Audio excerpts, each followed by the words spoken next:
আসসালামু আলাইকুম প্রিয় বন্ধুরা, মাঝে মাঝে বলি না এই দেশের মা বাবা নাই। এই দেশের যে মা বাবা নাই আজকে প্রমাণ করে দিব। জায়গাটা কোথায়? এটা এই জায়গাটার নাম কি? হ্যাঁ হ্যাঁ, হাজি হাজি পেট্রোল পাম্প না? এই দেশের মা বাপ নাই আজকে প্রমাণ করে দিব প্রিয় বন্ধুরা। অমুক দল তমুক দল, হ্যাঁ। এই যে দেখেন একটা মেন রোডের মাঝখানে গাড়িটা কিভাবে পড়ছে আপনাকে দেখাই আজকে। আমি মাঝে মাঝেই দেখাই না আপনাদেরকে রাস্তাগুলাই দেখেন, রাস্তার চাকাটা কিভাবে পড়ছে একটু দেখান তো মামা।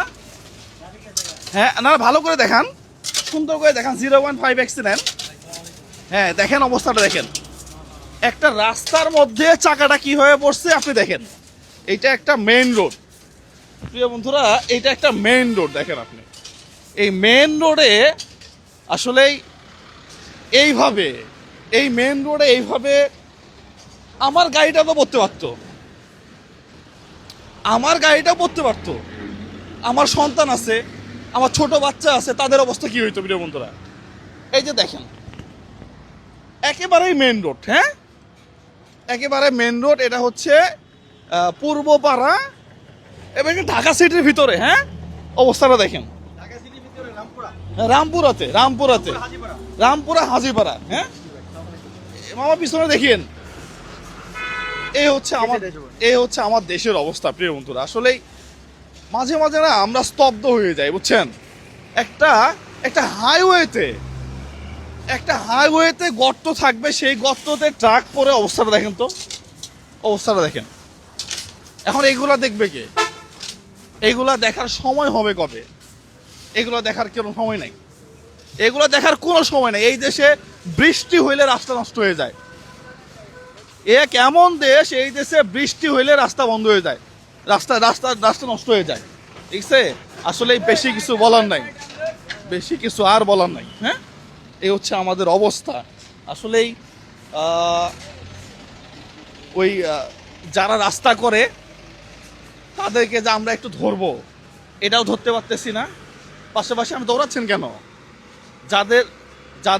যারা রাস্তা করে তাদেরকে ধরবো সেটাও আমরা করতে পারতেছি না। এই যে যেই ভদ্রলোক রাস্তাটা করছে, হ্যাঁ এখন তাকে এসে ধরা উচিত না? যে কি রাস্তা করলেন আপনি, এটা ডেবে গেল। বৃষ্টিতে রাস্তা কিভাবে নষ্ট হইলো, রোদ হইলে কিভাবে পিচ গলে যায়, ধরা উচিত কিনা? কে ধরবে? ওই সবগুলা হইতেছে ওই যে অমুক দল, অমুক ভাইয়ের দল, ওরা টেন্ডার দাও, ও টেন্ডারই করে এই কাজগুলা করে। আমার গাড়িটা যদি পড়তো তাহলে কি অবস্থাটা হইতো বলেন দেখি, অবস্থাটা চিন্তা করেন। এটা তার জন্য হয়তো মানুষের ক্ষতি হয় নাই। হ্যাঁ একটা প্রাইভেট উপরে পড়তে পারতো, একটা মোটরসাইকেল উপরে পড়তে পারতো, ক্ষতি আরো বেশি হইতো। রাস্তায় আরো যানজট সৃষ্টি হইতো, মানুষ ভোগান্তিতে থাকতো, অনেক কিছু হইতো। রাতে হয়েছে দেখে হয় না, এটা বৃষ্টিতেও না, এটা মেন হল, একদম শুকনা জায়গা। মেন হলে ঢাকনা ভাবে পড়ে যায় হাইওয়ে রুটের ভিতরে। কিন্তু ব্যস্ততম একটা route, Rampura Badda highway route, বিশ্ব রুট থেকে এই রুট যাত্রাবাড়ি রুট, এটা একটা হাইওয়ে রুট। তো এই রোডের ভিতরে যদি এই অবস্থা হয় তাহলে যদি দিনের বেলা হইতো পুরো রাস্তায় খারাপ, যদি দিনের বেলা হইতো। তারপর দেখেন প্রত্যেকটা ম্যানহোল হচ্ছে উপর করে ঢাকনা ভাঙা, অর্ধেক ভাঙা। এই একটা একদম বসুন্ধরা থেকে শুরু করে একদম এই 14 পর্যন্ত প্রত্যেকটা ম্যানহোলে ঢাকনা ভাঙা। না তাহলে এটা করে কি আসলে? কি কাকে বলবেন? আমারও তো একই কথা, এই দেশে তো মা বাপ নাই, বলবেন কাকে আপনি? তাহলে এটা করে কি আসলে? এই যে সামনে দেখেন গাদা, হ্যাঁ ওই কাতে এই একটা গাদা, হ্যাঁ এই যে আরেকটা গর্ত। হ্যাঁ একই সাথে দেখছেন, এই ওই জায়গার আগে সামনে, হ্যাঁ একই সাথে কতগুলো চিন্তা করেন তাহলে।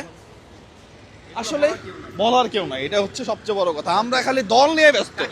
হ্যাঁ আমরা কাকে বলবো? আমরা আমরা দেখতেছি, এই হচ্ছে কথা প্রিয় বন্ধুরা। এটা একটু দেখেন, এই রামপুরা হাজিপাড়া না, হাজিপাড়াতে। হ্যাঁ এটা একটু দেখেন, হ্যাঁ পেট্রোল পাম্পের সামনে এসে দেখেন যে কি অবস্থা, চক্ষু খোলেন। হ্যাঁ দল নিয়ে পড়ে থাকেন না। আমি অমুক দল করি, অমুক ভাইয়ের মিছিলে যাই, অমুক ভাইয়ের আগমন, এগুলা নিয়ে ব্যস্ত। ওই তারাই যদি 10টা ছেলে এসে বলে যে এটা কেন খোলা, তাহলে কিন্তু দেশটা সুন্দর হয়,